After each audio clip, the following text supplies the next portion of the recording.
ඔබ ව්‍යවසායකයෙක් වශයෙන් ඔබේ ස්ටාර්ට් එක ලොන්ච් කරන්න අවශ්‍ය කරන ප්‍රාග්ධනය නැත්තම් කැපිටල් එක සොයාගන්නේ කෙසේද? අපි සාමාන්‍යයෙන් අහලා තියෙන්නේ ස්ටාර්ට් එක ලොන්ච් කරද්දී අපි ආයෝජනයක් නැත්තම් ඉන්වෙස්ට්මන්ට් එකක් ලබා ගන්න ඕන කියලා. අද අපි යුනිකෝන් ෆැක්ටරි ඔස්සේ ඔබට කතා කරන්නේ ස්ටාර්ට්අප් බූට්ස්ට්‍රැපින් ගැන. මම ජෙහාන් විජේසිංහ. අලුත් අදහසක් ස්ටාර්ට්අප් එකක් බවට පත් කරලා ඒ ව්‍යාපාරය වර්ධනය කරන විදිහ දක්වා දීර්ඝ ක්‍රියාදාමයක් තියෙනවා. ඒ ක්‍රියාදාමයේ එක් අංශ ගැන කතා කරන්න අත්දැකීම් සහිත ව්‍යවසායිකයින් සෑම සතියකම යුනිකෝන් ෆැක්ටරි ඔස්සේ ඔබ හමුවට එනවා. අද යුනිකෝන් ෆැක්ටරි සමග එකතු වන්නේ ෂොහාන් කුලසූරිය. ෂොහාන්, ඔයා ගැන අපිට පොඩ්ඩක් හඳුන්වා දෙන්නකෝ. මම ඇත්තටම මේ ව්‍යාපාර දෙකක් මෙහෙවෙනවා. එකක් ඩීජෙනික්ස් පුද්ගලික සමාගම. ඒ කරහා අපි කරන්නේ පරිගණක මෘදුකාංග නිර්මාණය කරන එක. හැබැයි මේකේ විශේෂත්වයක් තියෙනවා. අපි සාමාන්‍ය පරිගණක මෘදුකාංග නිර්මාණය කරන්නේ අපි සමාජයේ තියෙන ගැටලු වලට තාක්ෂණය යොදාගෙන මොන වගේ නිපැයුම්ද හඳුන්වා දෙන්න පුළුවන් කියලා තමයි අපි හොයලා බලලා නිර්මාණය කරන්නේ. ඉතින් ඒවා අපේම නිර්මාණ වෙනවා. ඉතින් අනිත් එක තමයි ඔගොල්ලෝ දන්නවා ඇති ශ්‍රී ලංකාවේ පළමු 100%ක් කාන්තාවන් විසින් ධාවනය කරන කුලි රථ සේවාවක් හඳුන්වලා දීලා තිනවා අපි පින්ක් ඩ්‍රයිව්ස් කියලා. ඉතින් මේ ආයතන දෙකේම මම නිර්මාතෘ හා ප්‍රධාන විධායක නිලධාරියෙක් හැටියට වැඩ කරනවා. ඔබට ස්ටාර්ට්අප් අයිඩියා එකක් ආවහම ඒකට අවශ්‍ය කරන ඉන්වෙස්ට්මන්ට් එක නැත්නම් ප්‍රාග්ධනය හොයාගන්නේ කොහොමද?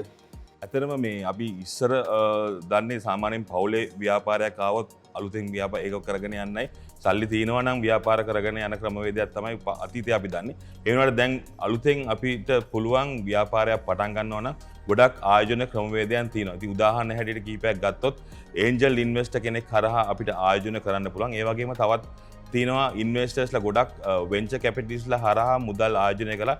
ඒ හරහා නව නිපැයුම් නව නිර්මාණ වලට මුදල් ආයෝජනය කරනවා. ඒ වගේම රාජ්‍ය මට්ටමින් අනුග්‍රහය තියෙනවා අපිට මුදල් ආයෝජනය කරගන්න. ඒ වගේම රාජ්‍ය නොවන ආයතන හරහා තියෙනවා අපිට ග්‍රාන්ට්ස් තියෙනවා මූල්‍යමය ආධාර ලබා ගන්න අපේ ව්‍යාපාරය පටන් ගන්න. ඒ වගේම තියෙනවා අපිට ක්‍රවුඩ් ෆන්ඩින් කියලා කියන සමාජයේ ඉන්න පුද්ගලයන් හරහා අපිට මේ ව්‍යාපාරයේ ස්ථාවර තත්ත්වයකට ගෙන යන්න සමාජයෙන් අපිට මුදල් ගන්න පුළුවන් අවස්ථාවන් තියෙනවා. ඉතින් තව එකක් තමයි අපිට තමුන් මොන හරි දැන්ට ව්‍යාපාරයක් කරනවා නම් හරි රැකියාවක් කරනවා නම් තමුන්ගේ මූල්‍යමය ස්ථාවරත්වය අනුව අපිට පුළුවන් බැංකුවකින් ණයක් ඉල්ල ගන්න පුළුවන් පුද්ගලික ණයක් විදිහට අරගෙන ඒක ආයෝජනය කරන්න පුළුවන්. ඉතින් එතනින් පස්සේ අපිට යම් තාක් දුරකට සාර්ථක වුණාට පස්සේ අපිට වෙනත් ආයෝජන හරහා යන්න පුළුවන්. ඒ වගේම අවසාන වශයෙන් තමුන්ගේ අතේ තියෙන මුදලක් යොදවලා අපිට පුළුවන් ඒක මේ සාර්ථකත්වයට ගෙනියන්න. ඉතින් අපි සමහර වෙලාවට හිතන්න පුළුවන් අපි මේක සමාජයට ගෙනියනකොට අපි ටෙස්ට් කරන්න ඕනේ. ඉතින් තමුන්ට මුල්‍යමය පහසුකම් තියෙනවා නම් අපිට ඒ ක්‍රමවේදය හරහාත් පුළුවන් ව්‍යාපාරයට ආයෝජනය කරලා ව්‍යාපාරයක් ආරම්භ කරන්න. ඔබේ ස්ටාර්ට්අප් එක බූට්ස්ට්‍රැප් කරනවා කියන්නේ ඇත්තටම මොකක්ද? බූට්ස්ට්‍රැප් කිරීම යනු පිටස්තර ආයෝජකයෙක් නැතුව තමුන් විසින්ම තමුන්ගේ ව්‍යාපාරයට මුදල් ආයෝජනය කරන එක තමයි බූට්ස්ට්‍රැප් කියලා කියන්නේ. ඉතින් එක ක්‍රමවේදයක් තමයි මම කිව්වා වගේ තමුන්ගේ තියෙන සේවිංස් වලින් මුදල් ආයෝජනය කරන්න පුළුවන්. ඒ වගේම තමුන්ට මුල්‍යමය හැකියාවක් තියෙනවා, ගෙවීමේ හැකියාවක් තියෙනවා නම් බැංකුවකින් ණයක් අරගෙන උනත් ඒ මුදල් ආයෝජනය කරන්න පුළුවන්. මේ ක්‍රමවේදය ඒ වගේම මේ ක්‍රවුඩ් ෆන්ඩින් කියන එකත් බූට්ස්ට්‍රැප් කැටගරි එකට තමයි වැටෙන්නේ. ඉතින් මේ ක්‍රමවේද තුර හරහා පුළුවන් අපිට තමුන්ගේ ව්‍යාපාරයට මුදල් යොදවන්න. ඉතින් ඒක තමයි අපි බූට්ස්ට්‍රැපින් කියලා කියන්නේ. ඔබේ ස්ටාර්ට්අප් අයිඩියා එක බූට්ස්ට්‍රැප් කරන්නේ කොහොමද?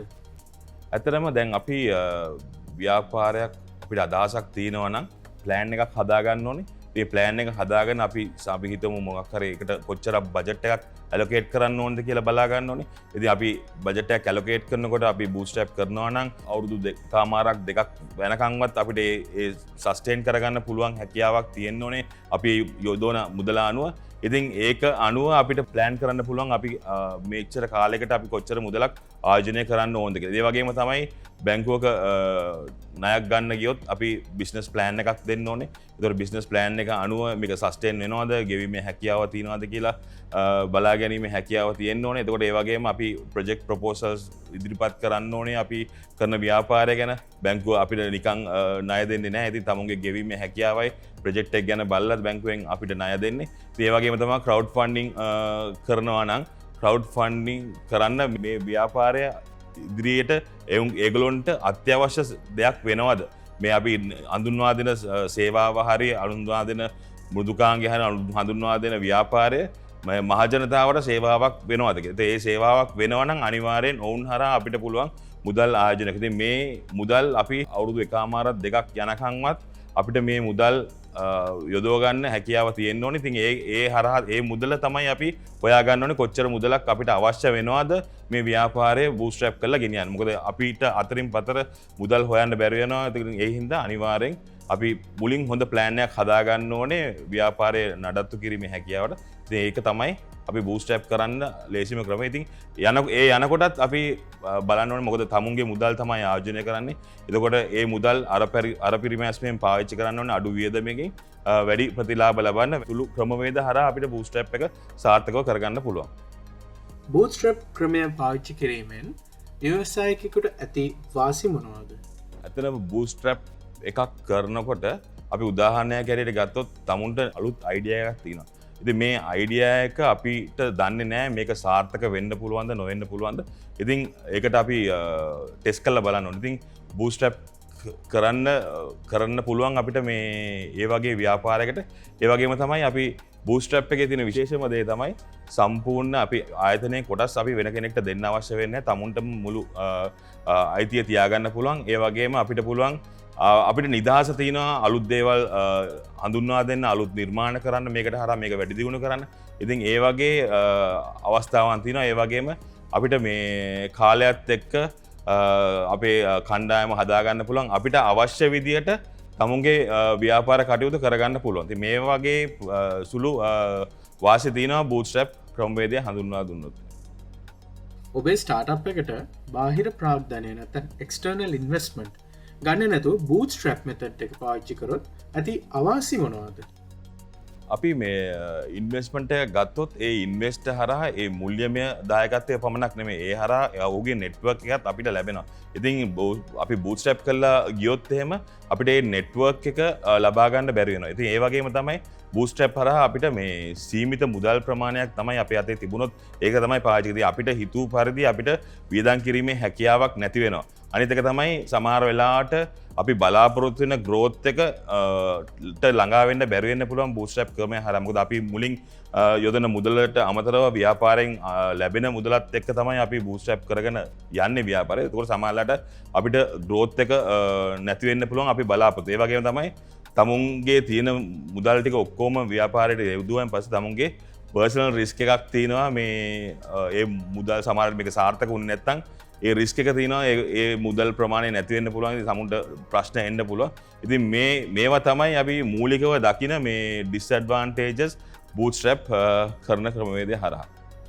ස්ටාර්ට්අප් බූට්ස්ට්‍රැපින් ක්‍රමය ගැලපෙන්නේ මොන විදිහේ ව්‍යවසායකින්ටද? මේ බූස්ට්‍රැපින් ක්‍රමය සාමාන්‍යයෙන් ගැලපෙන්නේ අපි කුඩාවට ව්‍යාපාරයක් කරගෙන යන්න හිතාගෙන ඉන්න. ඒ කියන්නේ ලොකු බලාපොරොත්තුවක් නැහැ සාමාන්‍යයෙන් කුඩාවට කරගෙන යන්න බලාපොරොත්තු වෙන කට්ටිය. ඒ වගේම තමුන්ගේ සීමාවේ ඉඳගෙන වැඩ කරන්න කැමති පුද්ගලයෝ ඉන්නවා. වෙනත් කට්ටිය සම්බන්ධ කරගන්න අකමැති පුද්ගලයෝ ඉන්නවා ව්‍යාපාරයට. ඒතකොට තමුන්ට තියෙන නිදහස නැති වෙයි කියලා බය ඉන්න කට්ටිය ඉන්නවා. ඒ වගේම තමයි ගොඩක් වෙලාවට අපි අලුතෙන් දෙයක් නිර්මාණය කරාම අපි බයයි මේක සාර්ථක වෙයිද නැද්ද කියලා වෙලා. ඉතින් ඒ වගේ වෙලාවට ගොඩක් අය හිතනවා මම සල්ලි දාලා බලනවා මොකද මේක නැති වුණොත් කාටවත් මම වග කියන්න අවශ්‍ය වෙන්නේ නැහැ. ඒ හින්දා මම මේ මගේ සල්ලි යොදවලා මම ව්‍යාපාරය කරනවා. මොකද නැත්තම් මම කාටවත් වග කියන්න වෙනවා. අන්තිමට මම වෙන කෙනෙක්ගේ සල්ලි නාස්ති කරා කියන එක. අනිත් එක තමයි ගොඩක් වෙලාවට අපි දැකලා තියෙනවා සමාජ ව්‍යවසායකත්වය කියන එක. සමාජ ව්‍යවසායකයන් ගොඩක් වෙලාවට සමාජ ව්‍යවසායකයන් කියන්නේ මේ සාමාන්‍ය සමාජයේ වෙනසක් කරලා ඒක හරහා ව්‍යාපාරයක් ගොඩනගන කට්ටිය. ඒ වගේ කට්ටියට ගොඩක් වෙලාවට එකපාරට ඉන්වෙස්ටර් කෙනෙක් ලැබෙන්නේ නැහැ. ඉතින් ඒගොල්ලෝ ගොඩක් මාන්සි වෙනවා මේ වෙනස කරන්න ව්‍යාපාරය හරහා. ඉතින් ඒ වගේ කට්ටියට වඩා සුදුසු වෙන්නේ මූලිකව බූට්ස්ට්‍රැපින් ක්‍රමය තමයි.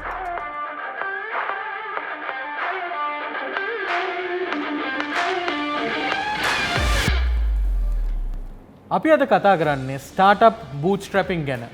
අපි ශොහාන්ගෙන් ඉගෙන ගත්තා මොකද්ද ස්ටාර්ට්අප් බූට්ස්ට්‍රැපින් කියන්නේ කියලා. ඒ වගේම ඔබ අලුතෙන් ස්ටාර්ට්අප් එකක් ලොන්ච් කරනවා නම් ඔයගලන්ට අවශ්‍ය කරන ප්‍රාග්ධනය නැත්නම් කැපිටල් එක ආයෝජකයෙක්ගෙන් නැත්නම් ඉන්වෙස්ටර් කෙනෙක්ගෙන්ම ගන්න අවශ්‍ය නැහැ. ඒකට ගොඩක් ක්‍රම සහ විදි තියෙනවා. අපි දැන් ෂොහාන් එක්ක එකතු වෙලා සංවාදයකින් මේ මාතෘකාව පිළිබඳ තව අපි හොයලා බලමු.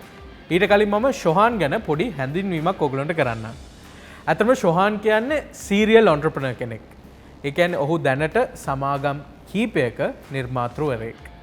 ඔහු ඩීජෙනික්ස් ආයතනයේත් පින්ක් ඩ්‍රයිව්ස් ආයතනයේත් නිර්මාතෘ සහ ප්‍රධාන විධායක නිලධාරියා හැටියට කටයුතු කරනවා. ඒ වගේම ඔහු සමාජයට මහත් මෙහෙවරක් ඉටු කරන මං කිව්වා මොබයිල් ඇප්ලිකේෂන් එකෙත් නිර්මාතෘවරයා. ෂොහාන් ඔහුගේ වෘත්තීය ජීවිතය පටන් ගන්නේ බැංකු අංශයේ.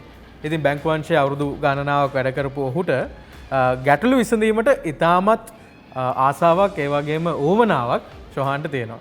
ඉතින් ඒ හින්දා ඔහු ව්‍යවසායකයෙක් වෙලා මේ ආයතන නිර්මාණය කළා. ඔහු රටට මහත් සේවයක් ඉටු කරනවා. ඉතින් අද අපි ගොඩක් සතුට වෙනවා ෂොහාන් අපිත් එක්ක එකතු වෙච්ච එක ගැන.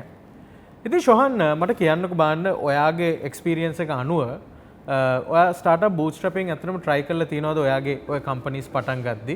ඔයාගේ මොකද්ද ස්ටාර්ට්අප් බූට්ස්ට්‍රැපින් පිළිබඳ තියෙන එක්ස්පීරියන්සස්? ඇතරම මේ කම්පනි දෙකම පටන් ගත්තේ බූට්ස්ට්‍රැපින් මෙතඩ් එකකට. ඉතින් එකක් පළවෙනියට පටන් ගත්ත කම්පනි එක ඇත්තටම අපේ තියෙනවා සමාගමක් තියෙනවා. ඒ හරහා කම්පනි එකෙන්ම මුදල් යොදවලා තමයි සොෆ්ට්වෙයාර් එක නිර්මාණය කරලා ඊට පස්සේ අපි සමාජයට ගෙනිච්චට පස්සේ තමයි ඒක සාර්ථකත්ව වෙනකොට තමයි වෙනම ව්‍යාපාරයක් හැටියට හදාගෙන වෙනම ව්‍යාපාරකින් පටන් ගත්තා. ඉතින් අනිත් එක ඇවිල්ලා තනිකරම මගේ පුද්ගලික ආයෝජන හරහා තමයි නිර්මාණය කරගත්තේ. ඊට පස්සේ මට ඒකට ප්‍රමාණවත් මදිනකොට මගේ සහකාරයෙක් හැටියට තව යාළුවෙක් සම්බන්ධ කරගත්තා. ඉතින් ඒ වගේ තමයි මේ අපි ව්‍යාපාරය පටන් ගත්තේ. බූට්ස්ට්‍රැපින් කියන්නේ ඇත්තරම අපිට ව්‍යාපාරයක් පටන් ගන්න පහසුම ක්‍රමවේදයක්. මොකද අපි කවුරුත් පස්සේ යන්න ඕනේ. මට අදහසක් තිබුණම කවුරුත් පස්සේ යන්න අවශ්‍යතාවය නැහැ. මොකද සාමාන්‍යයෙන් ව්‍යවසායකයෙක් කියන්නේ මේ මොකක් හරි හිතිච්ච ගමන් කරන්න ඕන පුද්ගලයෙක්. අනිවාර්යෙන්. ඔව් එයාට හැම වෙලාවෙම මොකක් හරි ගැටලුවක් විසඳලා අලුත් දෙයක් කරන්නම තමයි බලන්නේ. ඔව්. ඉතින් ඒක තව කෙනෙක් මත ඩිපෙන්ඩ් වෙන්න වුණොත් එහෙම තමුන්ගේ ගෝල් එකට යන්න බැරි වෙනවා. ඉතින් ඒකට ලේසි නෑ. සමහර තමුන්ට මුදල් තිබුණේ නැත්නම් ඒ කර්තව්‍යයට යන්න හම්බ වෙන්නේ නෑ. ඉතින් කොහොම හරි කළා මුදල් හොයාගන්න ක්‍රම ගොඩාක් තියෙනවා. තමුන්ගේ පුද්ගලික ධනය පාවිච්චි කරන්න පුළුවන්. එහෙම නැත්නම් තමුන්ට ඉස්සෙල්ලා කිව්වා වගේ බැංකුවකින් පුද්ගලික ණයක් ගන්න පුළුවන්. එහෙම නැත්නම් පවුලේ නෑදෑයෝ යාළුවන්ගෙන් මුදල් ආයෝජනය කරගන්න පුළුවන්. ඉතින් මේ වගේ ක්‍රම කිහිපයක් තියෙනවා. මට ඇත්තටම පහසුයි බූට්ස්ට්‍රැපින් ක්‍රමය අනුව මේ මම ව්‍යාපාරේ පටන් ගත්ත එක. මොකද එතකොට මගේ පේස් එකට යන්න පුළුවන්. මට කැමති දේවල් කරන්න පුළුවන්. කාගේවත් මත ඩිපෙන්ඩ් වෙන්න අවශ්‍ය නැහැ. කාගේවත් රෙගුලාසි වලට යටත් වෙන්න අවශ්‍ය වෙන්නේ නැහැ. ඉතින් ඒ අනුව මම බොහෝ දුරට කැමති මේ බූට්ස්ට්‍රැපින් ක්‍රමය හරහා ව්‍යාපාරය ගොඩනගා ගත්ත එක. අනිවාර්යෙන්. දැන් අපි ගත්තොත් දැන් මම ඉස්සෙල්ලා අහපු ප්‍රශ්නයක් තමයි ඔයාගෙන් මේ මෙතඩ් එක ස්ටාර්ට්අප් බූට්ස්ට්‍රැපින් මෙතඩ් එක ගැලපෙන්නේ කොයි විදිහේ ඔන්ටර්ප්‍රනර්ස්ලටද කියලා. දැන් අපි ගත්තොත් අලුතෙන්ම ව්‍යවසායකයෙක් වෙන අපි කියමු ගොඩක් තරුණ පුද්ගලයෙක් කියලා. එයාට සමහරලාට ලොකු ආදායමක් නැති වෙන්න පුළුවන්. ඒ කියන්නේ අපි කියමු එයා රැකියාවක් කරනවා කියලා නැත්නම් අපි කියමු යුනිවර්සිටි එකකින් දැන් යුනිවර්සිටි එකේ ඉන්න කෙනෙක් කියලා. ඒතර ඒගොල්ලෝ ගොඩක් තමන්ගේම ආදායමක් නැහැ. ඉතින් ඒ වගේ කෙනෙක්ට මේ බූට්ස්ට්‍රැපින් ක්‍රමය පාවිච්චි කරන්න පුළුවන්ද? ඒ කියන්නේ ඔහු සමහරලාට අවුරුදු ගාණක් ඉස්සෙල්ලා වැඩ කරලා ඒකෙන් හම්බ කරලා ඒ මුදල් වලින් එහෙම ක්‍රමයක් තියෙනවද? නැත්නම් ඒ වගේ කෙනෙක්ට මොකද්ද ඔයා රෙකමන්ඩ් කරන ක්‍රමය? දැන් ඒ වගේ කෙනෙක්ට සමහර වෙලාවට යුනිවර්සිටි ගිහිල්ලා අවුට් වෙච්ච ගමන් සමහරලාට දෙමව්පියන්ට හැකියාවක් තියෙන්න පුළුවන් මුදල් යම්කිසි මුදලක් ආයෝජනය කරන්න මේක පටන් ගන්නට. පටන් අරගෙන ටික කාලයක් යනකොට අපිට තේරෙනවා මේක මේ මුදල හරහා සස්ටේන් කරන්න පුළුවන්ද බැරිද කියලා. මිතුරන් ගෙන් අපිට මුදල් ආයෝජනය කරගන්න බෑ. සමහරලාට අපිට සමහර වෙලා ව්‍යාපාර තියෙනවා අපිට මේ මුදල්ම අවශ්‍ය වෙන්නේ නැහැ. සමහරලාට තමුන්ගේ ව්‍යාපාර වැඩ කටයුතු කරගන්න සෙෆ්ටි ඉක්විටි කියලා තියෙනවා. ඉතින් අපි ඒකට මේ අපිට කට්ටිය යොදව ගන්න පුළුවන්. ඒ කියන්නේ ව්‍යාපාරයෙන් කොටසක් දෙනවා තමුන් මේ වැඩ කරනවා වෙනුවට. ඉතින් ඒ වගේ ආයෝජනක් ගේන්න පුළුවන්. මම හිතන්නේ ඔය කියපු ගොඩක් වටිනවා මේ මොකද බූට්ස්ට්‍රැපින් කරද්දී කරන ලොකුම දෙයක් තමයි අර අපි රිසෝසස් නැත්නම් අපි people human resources කියන එක අපි කෑෂ් වෙනුවට අපි බාරගන්න එකනේ. මොකද අපි දන්නවා ව්‍යවසායකයෙක් හැටියට අලුත් ව්‍යාපාරයක් පටන් ගද්දී පටන් අරන් ඒක කරගෙන යද්දී ගොඩක් දේවල් තියෙනවා. අපි කියමු කම්පැනි එකේ ප්‍රොඩක්ට් එක හදන්න ඕන, ඒකට අවශ්‍ය කරන සේල්ස්, මාකටිං, අවශ්‍ය කරන ටීම් මෙම්බර්ස් එකතු කරන්න ඕන. ඉතින් එක එක විවිධ හැකියාවල් තියෙන පුද්ගලයන් අවශ්‍යයි. ඉතින් අර අපි සාමාන්‍යයෙන් සැලරීස් ගෙවලා පුද්ගලයන් ගද්දී සාමාන්‍යයෙන් අපිට තියෙන ලොකුම එක්ස්පෙන්ස් එකක් තමයි human resources කියන්නේ නේ. ඉතින් startup bootstrapping මාර්ගයෙන් අපි අපේ යාළුවෝන්ව නැත්නම් අපි දන්න කට්ටියව co-founders හැටියට ගද්දි මම හිතනවා ඒකිනුත් හොඳ ප්‍රතිලාභයක් තියෙනවා කියලා. ඔව් ඇත්තටම මේ තනියෙන් යනවට වැඩිය කීප දෙනෙක්ගේ knowledge එක පාවිච්චි කරලා අපිට පුළුවන් ඉස්සරහට යන්න. මොකද තනියෙන් ගත්තොත් ඒතකොට මගේ තියෙන background එකයි මගේ තියෙන මානසිකත්වය අනුව තමයි මම ව්‍යාපාරය ගොඩ ගන්න හදන්නේ. කීප දෙනෙක් එකතු වුණාම එතකොට ඒ කීප දෙනාගේම අදහස් අපිට අරගෙන ඉවරලා පුළුවන් මේ ව්‍යාපාරය ගොඩ ගන්න. ඉතින් මම හිතනවා මේ මට ඇත්තටම පාස් වෙලා තියෙනවා bootstrapping ක්‍රමවේදය අරව. ඒ වගේම මේ මිතුරන්ව නෑදෑයන්ව සම්බන්ධ කර ගැනීමෙන් තවත් ඉදිරියට යන්න පුළුවන්. අනිවාර්යයෙන්ම. ෂෝන් ඔයා හිතන හැටියට ලංකාවේ අපි ව්‍යවසායකත්වය ගත්තොත් අපි කියන ලෝකල් ස්ටාර්ට්අප් ඉකෝසිස්ටම් එක කියලා. ස්ටාර්ට්අප් ඉකෝසිස්ටම් එකේ හැටියට අපි දන්නවා අපේ ආයෝජන නැත්තම් ඉන්වෙස්ට්මන්ට්ස් යම්තාක් තත්වයකට දියුණු වෙලා තියෙනවා. ඔයා හිතන හැටියට ලංකාවේ ඔන්ටර්ප්‍රෙනර්ස්ලා ගැලපෙන්නේ මේ ස්ටාර්ට්අප් බූට්ස්ට්‍රැපින් ක්‍රමයද නැත්තම් ඇත්තටම ඉන්වෙස්ට්මන්ට් එකක් රේස් කරන එකද? ඒක කොයි වගේ ෆැක්ටර්ස් මතද ඒක ඩිපෙන්ඩ් වෙන්නේ? ඉතින් ඇත්තටම මේක මේ ඩිපෙන්ඩ් වෙන්නේ තමුන්ගේ විෂන් එක අනුව තමයි. අපි උදාහරණයක් හැටියට ගත්තොත් එහෙම ව්‍යාපාරයක් ගොඩනගන්න ඕන තමුන්ගේ විෂන් එක තියෙන්නේ ස්ලෝ පේස් එකේ ගිහිල්ලා ටික කාලයක් ඇතුළත ව්‍යාපාරය ගොඩනගනවද නැත්නම් එකපාරට මුළු මාකට් එකම කැප්චර් කරන්න ඕනේ නම් ඒ කැප්චර් කරන්න අවශ්‍ය විදියට තමයි සකස ගන්න ඕනේ. එතකොට අපි දැන් bootstrapping කරොත් එහෙම bootstrapping හරහා අපිට මිනිමල් ෆන්ඩින් එකක් තමයි තියෙන්නේ. ඒක තමුන්ගේ ප්‍රමාණය අනුව. එතකොට සමහරලාට අපිට ඕන පේස් එකට යන්න බැරි වෙන්නත් පුළුවන්. එහෙම නැත්නම් අපි ෆන්ඩින් ගත්තොත් එහෙම අපි ගිහමු ලංකාවම ආවරණය කරන්න සර්විස් එකක් දෙනවා කියලා. එතකොට ලොකු ෆන්ඩින් එකක් තියෙනවනේ අපිට ඒ වෙනුවෙන් මුදල් ආයෝජනය මේ වියදම් කරන්න පුළුවන්. අපි කියන මාකටිං වලට ලොකු මුදල් වියදම් කරන්න පුළුවන්. රිසෝසස් ගන්න වියදම් කරන්න පුළුවන්. ඉතින් අර bootstrapping කරන ක්‍රමය අනුව අපි ඉනිෂියල් මුදල බලාපොරොත්තු ඒක තියාගන්න තමයි යන්නේ. ඒතකොට අපි වියදම් කරන එක ලිමිට් කරනවා. මාකටිං වලට වෙනම බජට් තියෙනවා. ඉතින් එහාට අපි යන්නේ නැහැ කියලා රිසෝසස් ගන්නකොට අපි ඒගොල්ලොන් කවුරුද සම්බන්ධ. ඒතකොට ටිකක් සමහරලාට මේ ස්ලෝ පේස් එකකින් යන්න පුළුවන්. ඉතින් අර ඒක අපිට හරියටම කියන්න බෑ මේ bootstrapping හොඳයිද ඉන්වෙස්ට්මන්ට් එකක් ගන්නවා එක හොඳයිද කියලා. ඒක තමුන්ගේ විෂන් එකයි තමුන් කරන ව්‍යාපාරයේ ස්වභාවය අනුව තමයි තීරණය කරන්නේ. අනිවාර්යෙන් ඇත්ත. හැබැයි මට මෙහෙමත් හිතෙනවා. ස්ටාර්ට්අප් bootstrapping මාර්ගය පාවිච්චි කරනවා නම් ඔබේ ෆයිනෑන්ෂල් මැනේජ්මන්ට් හැකියාව ගොඩක්ම හොඳ වෙන්න ඕන. ඒක ඉන්වෙස්ට්මන්ට් කරද්දිත් ඒක අනිවාර්යෙන් ඕන. මොකද අපි කාගේ හරි වෙන කාගේ හරි සල්ලි අරගෙන ඒක අපි යොදවන්නේ. හැබැයි bootstrapping කරද්දි තමන්ගේම සල්ලිනේ. ඒ හින්දා මම හිතන්නේ P&L එක ගානට අපි මැච් කරන්න ඕන නේද? අනිවාර්යයෙන්. ඒ කියන්නේ අපි වියදම් කරන මුදල ගැන අපි සෑහෙන වග කියන්න ඕනේ. මොකද තමුන්ගේ තියෙන ප්‍රමාණයෙන් අපි වියදම් කරන්නේ. එතකොට අපි සෑහෙන කන්සර්න්. මොකද අපි ඉන්වෙස්ට්මන්ට් එකක් ආවම අපි දන්නවා ඉන්වෙස්ට්මන්ට් ලොකු මුදල් ප්‍රමාණයකින්ද. එතකොට අපිට අර account එකේ balance එක අඩු වෙගෙන එනකන් අපිට ඒක දැනෙන්නේ නැහැ. අනිවාර්යයෙන්. මට හොඳට අත්දැකීම් තියෙනවා මේ අපි කරපු ගොඩක් දේවල් වලින්. ඒතර අර balance එක ප්‍රමාණයකට පල්ලෙහාට අඩු වුණාට පස්සේ අර තමයි අපි ට්‍රිගර් වෙන්න ගන්නේ මේ දැන් අපිට මුදල් නැති වෙගෙන යනවා මොනවද කරන්න කියලා. අනිවාර්යෙන්. මට තව අහන්න කැමති ශෝහන් වගෙන් ඔයා මෙන්ෂන් කරා මම ඉස්සෙල්ලා ප්‍රශ්න හද්දි සෙග්මන්ට් 1 එකේ opportunity loss එකක් ගැන අපි ඉන්වෙස්ටර් කෙනෙක් ගත්තේ නැත්තම්. ඒ කියන්නේ අපි කියමු අපි bootstrapping මාර්ගයම පාවිච්චි කරලා ඉස්සරහට යද්දී අපිට හම්බෙන disadvantage එක. ඔයාගේ පොඩ්ඩක් එක්ස්පීරියන්ස් කියන්නකෝ මේක ගැන. දැන් ඔයා ගොඩක් bootstrapping ක්‍රමයේ පාවිච්චි කරපු හින්දා කොයි වගේ opportunities ද ඔයා හිතන හැටියට ඔයාට මිස් වුනේ? එම් මිස්ලා තියෙනවද?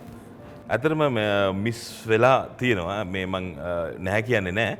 අපි උදාහරණයක් ඇරලා ගත්තොත් මම හිතනවා දැන් සාමාන්‍යයෙන් ඉන්වෙස්ටර් කෙනෙක් කියන්නේ සමාජයේ පිළිගත්ත මේ මුදල් ආයෝජනක යම්කිසි හැකියාවක් තියෙන කෙනෙක්. එයා වටා ලොකු නෙට්වර්ක් එකක් තියෙනවා. ඉතින් එයාට ගොඩක් දේවල් අපිට ව්‍යාපාරය වෙනුවෙන් ගේන්න පුළුවන්, කරන්න පුළුවන්. ඒතකොට ඒ වගේ දෙයක් සමහරලාට ගොඩක් වෙලාවට අපි මේ ඉන්වෙස්ටර් කෙනෙක් ගෙනාවේ නැතුනොත් ඒ ටික අපිට නැති වෙනවා. ඉතින් ඒ ටික අපි ගන්න සමාජලාට අපි මුදල් වියදම් කරන්න වෙනවා. යම්කිසි මුදල් වියදම් කරන්න උනේ නැතත් යම්කිසි කාලයක් යනවා ඔවුන්ගෙන් ඇඩ්වයිස් ගන්න එක එක මොකක් හරි ප්‍රෝග්‍රෑම්ස් වල සම්බන්ධ වෙලා ඔවුන්ගේ අදහස් විමසලා ගන්න. ඉතින් අර ඒ ඩිස්ඇඩ්වාන්ටේජ් එක තියෙනවා මේ නෙට්වර්ක් එක හදාගන්න එක අපිට මේ නැති වෙනවා මේ ඉන්වෙස්ටර් කෙනෙක්. හැබැයි දැන් ඒකත් එක්ක මම දැකපු දෙයක් තමයි ඔයා බූට්ස්ට්‍රැපින් මාර්ගයෙන් යද්දී ශෝහාන් ගොඩක් එක එක වෝඩ්ස් වලට එයා ඉදිරිපත් වෙලා මම හිතන්නේ මං කෙව්වා ඒ වගේම පින්ක් ඩ්‍රයිව්ස් පටන් ගත්ත අලුතම වගේ එයා ගොඩක් මේ නෙට්වර්ක් එක හදාගත්ත. මට ඒක දැන් තේරෙනවා ඔය ඇයි ඒ ස්ට්‍රැටජි එකව පාවිච්චි කරේ කියලා. මොකද ඔයා බූට්ස්ට්‍රැප් කරන හින්දා ඔයාට අර ඔයාගේ නෙට්වර්ක් එක ඔයා හදාගන්න එක තමයි එතන ඇත්තටම කරේ නේද? ඔය ඇත්තට මේ අවෝඩ්ස් කියන්නේ ඉතින් යම්කිසි රිවෝඩ් එකක් තමයි මේ අපි කරන එකට. ඒක මත සම්පූර්ණයෙන් ව්‍යාපාරය දිපෙන්නේ නැහැ. හැබැයි මේ ඒ පණිවිඩය සමාජයට යනවානේ. මෙන්න මෙහෙම දෙයක් තියෙනවා, මෙන්න මෙයා මෙහෙම දෙයක් කරනවා. එතකොට අපිට පුළුවන් ගොඩක් දේවල් මේ මිනිස්සු අතරට තමුන් කරන දේ ගැන මිනිස්සුන්ට දැනුවත් කරන්න. එතකොට මේ අර ඒ වගේ රිවෝඩින් එකක් හම්බුනාන් පස්සේ ගොඩක් කට්ටියත් ඇවිල්ලා කතා කරනවා මේ අපෙන් මොනවද කරන්න ඕනේ, උදව් සමහරු නොමිලේ ඔවුන්ගේ මේ ශ්‍රමදායකත්වය ලබා දෙන්න කතා කරලා තියෙනවා. ඉතින් ඒ වගේ මොකද අර තනියම ගමන යනකොට අපි හැමදෙස්සෙම බලන්න ඕනේ අපේ කරන දේ සමහරවිට අපි ගොඩක් හොඳ දේවල් කරනවා අපි ඒවුනට කවුරුත් දන්නේ නැහැ. ඒකින්ද ඔය වගේ අපිව රෙකග්නයිස් කරගන්න පුළුවන්, අපිව එන්ඩෝස් කරගන්න පුළුවන් ඒවා වලට ගිහිල්ලා අවෝඩ් සෙරමනිස් වලට ඒ අවෝඩ්ස් වලට ඇප්ලයි කරලා එතකොට පුළුවන් අපිව එන්ඩෝස් වුණාට පස්සේ තවත් පිළිගැනීම වැඩි වෙනවා. ඉතින් ඒකත් එක ක්‍රමවේදයක් තමයි නෙට්වර්ක් එක හදාගන්න. අනිවාර්යෙන්. ඒ කියන්නේ මම උදාහරණයක් හැටියට ගත්තොත් මම මතකයි මම පටන් ගත්ත ආයතනයක දැන් අපි සාමාන්‍යයෙන් ටීවී ඇඩ්වර්ටයිස්මන්ට් එකක් දානවා කියන්නේ සෑහෙන ප්‍රමාණයක් අපි වියදම් කරලා කරන්න ඕන එකක්. මම කරපු ස්ට්‍රැටජි එකක් තමයි මම ඒ ටීවී channel එකට ගිහිල්ලා කිව්වා මම ඔයගොල්ලන්ට මේ වගේ ප්‍රෝග්‍රෑම් එකක් හදලා දෙන්නම්. මේක රන් කරන්න. හැබැයි මට මේකට ගාණක් ඕගොල්ලන් ගෙවන්න බෑ. හැබැයි මට ඇඩ්වර්ටයිස්මන්ට් වලින් කිසිම රෙවෙනියු එකක් අවශ්‍ය නැහැ කියලා. මම හිතන්නේ ඒකත් උදාහරණයක් ඒ බූට්ස්ට්‍රැපින් කරගෙන යද්දි පාවිච්චි කරන්න පුළුවන් විදිය. නැත්තම් මට ඉන්වෙස්ට්මන්ට් එකක් තිබ්බනම් මට කෙලින්ම ගිහිල්ලා මට මේ ස්ලොට් එක දෙන්න මේ ඇඩ්වර්ටයිස්මන්ට් දාන්න කියලා නේ. ඒ දැනුවත් කිරීම ටික කරන්න මේ අපි සමහරවිට අපි කරන දේ නොමිලේ සේවාවක් හැටියට ලබා දෙන්න ඕනේ. එතකොට ඒ පැත්තෙන් ඒගොල්ලන්ටත් රිටර්න් එකක් තියෙනවා. ඒ වගේම තමුන්ටත් ලොකු රිටර්න් එකක් තියෙනවා. අනිවාර්යයෙන් මම හිතන්නේ බූට්ස්ට්‍රැප් කරන ඔන්ටර්ප්‍රෙනර් කෙනෙක් ගොඩක් නිර්මාණශීලීත්වය පාවිච්චි කරන්න අවශ්‍යයි. ඔව් අනිවාර්යයෙන්. ඔව් ඉතින් අපි දැන් ගොඩක් ස්ටාර්ට්අප් බූට්ස්ට්‍රැපින් ගැන කතා කරා. අපි ඒ වගේම ඉන්වෙස්ට්මන්ට් නැත්නම් ආයෝජනයක් ගැනීම ගැන තියෙන ඇඩ්වාන්ටේජස් ඩිස්ඇඩ්වාන්ටේජස් ගැන කතා කරා. අපි දැන් යන්නේ ශෝහාන්ගෙන් වෙනස්ම විදිහේ ප්‍රශ්නයක් අහන්න. ව්‍යවසායකයෙක් වශයෙන් තිබිය යුතුම ගුණාංගයක් වන්නේ ඕනෑම අවස්ථාවකට මුහුණ දීමේ හැකියාව. අපි ස්ටාර්ට්අප් එකක් කරගෙන යද්දී ගොඩක් ෆේලියර්ස් නැත්නම් චැලෙන්ජස් අපිට තියෙනවා. ඉතින් මං හිතන විදිහට මේ රෙසිලියන්ස් කියන ගුණාංගය නැත්නම් ඕන අවස්ථාවකට නැත්නම් ඕන දෙයකට ඔරොත්තු දීමේ හැකියාව කියන එක සෑම ව්‍යවසායකයෙක්ම ප්‍රගුණ කරගන්න ඕන දෙයක්. ඉතින් අපි ශෝහාන්ගෙන් අහමු. ඔබ ව්‍යවසායකයෙක් හැටියට ඔබ මුහුණ දුන්න ලොකුම ෆේලියර් එක මොකක්ද? ඔබේ ස්ටාර්ට්අප් ජර්නි එකේ. ඒ වගේම ඔබ කොහොමද ඒකට මුහුණ දුන්නේ? ඇත්තටම මං ඉස්සෙල්ලා ජෙහන් කිව්වා වගේ මං බැංකුව වැඩ කරනකොට ගොඩක් දේවල් අත්හදා බැලුවා කරන්න.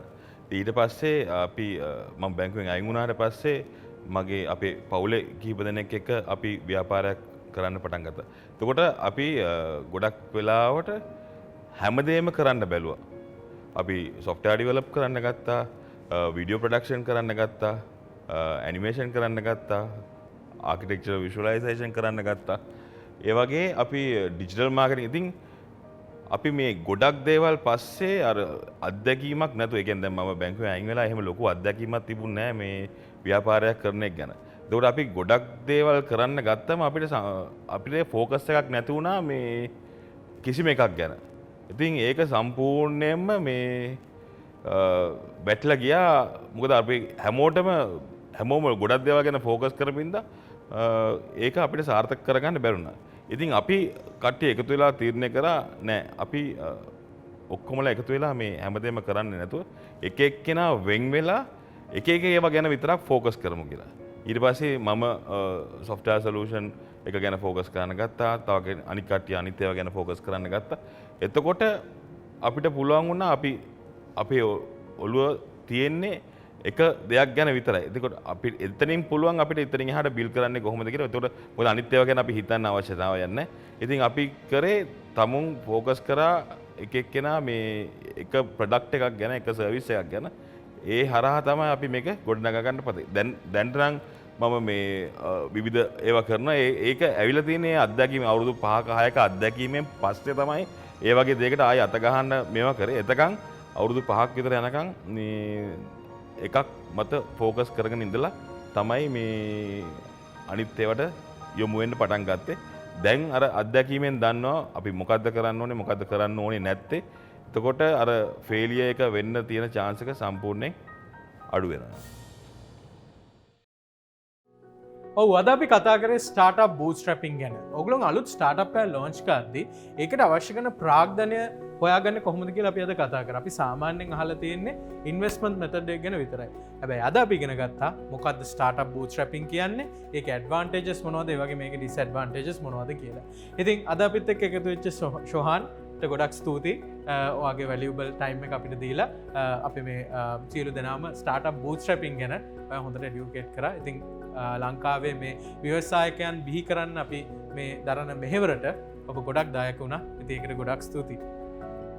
මට ජයහන්ට ස්තුතිවන්ත වෙන්න ඕනේ මේ අවස්ථාවට මට ආරාධනා කරාට. විශේෂයෙන්ම නව ව්‍යවසායකයන් වෙනුවෙන් අපේ දැනුම ඔවුන් එක්ක බෙදා ගන්න මේ අවස්ථාව ලබා දුන්නට විශේෂයෙන්ම ස්තුතිවන්ත. අනිවාර්යයෙන්.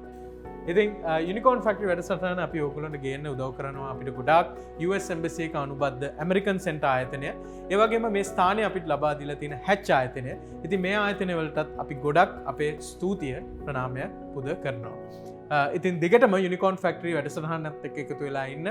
අපි මේ වගේ ව්‍යවසායකත්වය සම්බන්ධ එක් මාතෘකා අරගෙන ඔබේ නිවසට හැම සතියේදීම එනවා. ඉතින් බොහොම ස්තුතියි.